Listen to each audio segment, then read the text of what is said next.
তোমরা ভাবছো জিয়া এতগুলো খেলনা কোথার থেকে পেলো। বলছি সেই গল্প। চলো আজকের গল্পটা তবে শুনে নেওয়া যাক। বলে আমি তো তোকে রেডি করে দিলাম মা, তুই এরকম কি করছিস? সব খুলে টুলে মেলায় যাবি না? এইটা পরেছিস?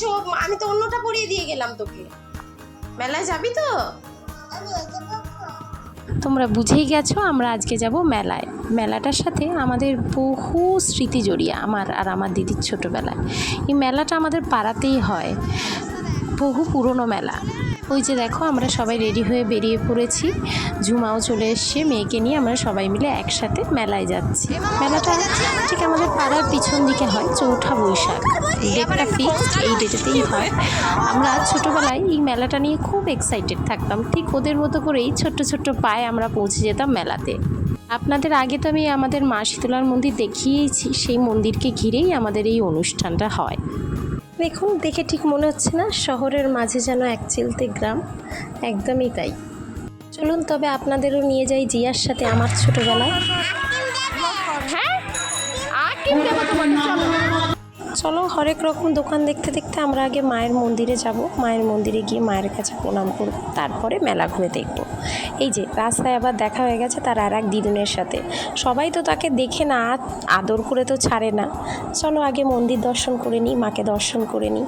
জানো বলে নাকি এই মা আমাদের নাকি সারা গ্রামকে বাঁচিয়ে রেখেছে, নাকি ছাতার মতো। তোমাদেরকে তো আগেই বলেছি।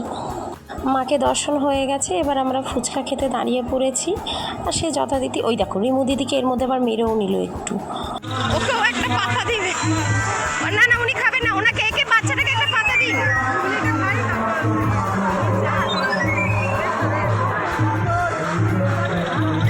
পাকুবুড়িকে চুল কেটে কেমন লাগছে দেখো। যাই হোক, পাকুবুড়ি তো খেতে লাগলো। এবার আমরা চলেছি হচ্ছে তার খেলনার উদ্দেশ্যে। তিনি তো এক জায়গায় দেখে দেখে তার দিদুনের হাতটাকে দাঁড় করাচ্ছে যাতে তাকে খেলনা কিনে দেওয়া হয়। কিন্তু আমি এর একেবারেই পক্ষপাতী নই যে যা দেখবে সেটাকেই দিতে হবে। এবার বকে ঝোঁকে মাকে আমি নিয়ে গেলাম ঠিকই, কিন্তু ওই দেখো ভালো দিদিনের সাথে দেখা। এইবার ভালো দিদিন বলছে তোর কি লাগবে বল। ওই দেখো নানান ধরনের জিনিস তার পছন্দ চলছে। এই মেলা জুড়ে শুধু এই হবে এর। ওই দেখো আবার দিদুনকে ওই জায়গাতেই নিয়ে গেছে, ওর ওই খেলনাটি খুব পছন্দ। কিন্তু জানো 100 টাকা করে দাম বলছে। বলো এটা বেকার না? তাই জন্য কিনে দিইনি, বকা দিয়ে নিয়ে এসেছি। চলো ওই দেখো আবার একটা পুতুল পেয়ে গেছেন তিনি।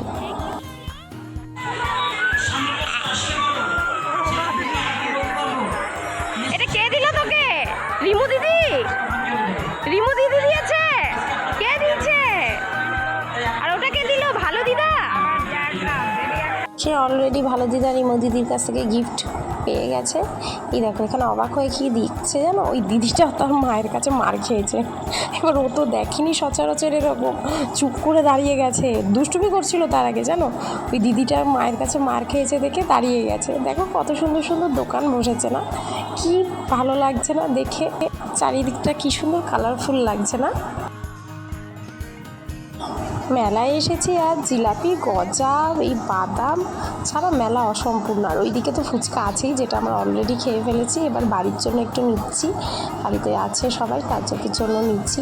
ঝুমাও নিচ্ছে। পাকুবুড়িকে দেখো, ওই দেখো ওখানে বাউল গানের আসর বসেছে, আর এদিকে তার নদিদার সাথে দেখা। তিনিও তার আসন গ্রহণ করে ফেলেছেন আর প্রোগ্রাম দেখতে বসে পড়েছেন। এদিকে দিদুনদের সাথে গল্প আড্ডা চলছে।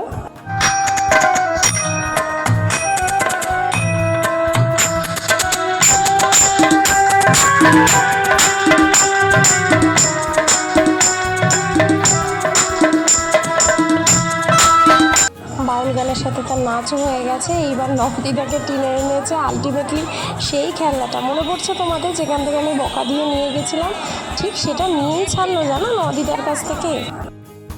ওকে বকছি ঠিকই, কিন্তু ছোটোবেলায় না আমরাও এটা নিয়ে খুব উৎসাহী থাকতাম। কেউ 5 টাকা, কেউ 10 টাকা, জেম্মাদের কাছ থেকে যেমন পারতাম নিতাম। ওই দেখো এইখানে চলে এসেছি আমরা এগরোলের দোকানেতে, আর সেখানেও তাদের খেলনা নিয়ে চলছে, কার খেলনা বেশি কার খেলনা কম হলো।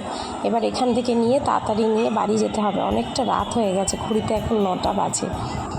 আমরা মেলার থেকে বেরিয়ে এসেছি। এবার এই দিদুনের সাথে দেখা, এই দিদুনকে তার বোঝানো চলছে তার খেলনা সম্পর্কে।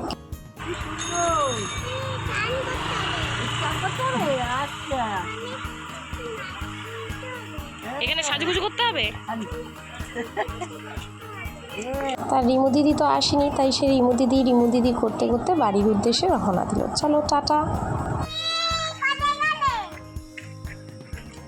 রিমু দিদি